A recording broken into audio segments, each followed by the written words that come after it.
அப்போ இப்படி கத்திக்கிட்டு இருந்தா உனக்கு சாப்பாடு கிடையாது. அப்போ இன்னைக்கு வந்து நம்ம வீட்டில் டென்சி பொண்ணுக்கு வந்து ஈரல் சாப்பாட்டில் ஈரல் சிக்கன் ஈரல் இப்படி வாய் தூக்கிட்டு நிற்கிறான் பாரு கருவாங்க. சிக்கன் ஈரல் வந்து வேக வச்சு சாப்பாட்டோட போட்டு வேக வச்சு அந்த ஈரல் வாசனை அவனுக்கு எப்படி வாயை தூக்க வைக்குது பாரு. எப்படி ஜம்ப் பண்ணுறாரு பாரு அவரு. தலை காட்டு சாப்பாடு க்ளோஸ்அப்பில் காட்டு. நல்லா குழவா நம்மளுக்கு எப்படி பொங்கல்லாம் இருக்கும் அந்த மாதிரி இவங்களுக்கு நல்லா ஈரலை போட்டு. ஏன்னா வச்சிரு ஜம்ப் பண்ணி கொடு. இது நல்ல ஃபுட் இல்லை, சூப்பர் ஃபுட், ஜாலி ஃபுட் இது.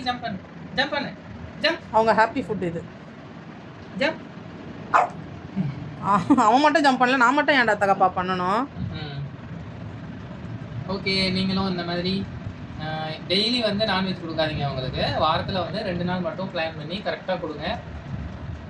ஏன்னா அதான் நல்லது, உங்களுக்கு கரெக்டான இது அப்படின்னு சொல்லி எங்களுக்கு சஜஸ்ட் பண்ணாங்க. அதனால ஈரல் வந்து எவ்வளோ வேணால் கொடுக்கலாம். சிக்கன் கறி அதெல்லாம் வந்து கொஞ்சம் அளவாக கொடுக்கணும். வேணும்னா நம்ம சூப்பு வேணால் தினமும் கொடுக்கலாம், பிரச்சனை கிடையாது. சூப்புலாம் பிரச்சனை கிடையாது, ரொம்ப நல்லது. ஏன்னா தண்ணி குடிக்காத பெட்ஸுக்கு வந்து சூப் கொடுக்கலாம்.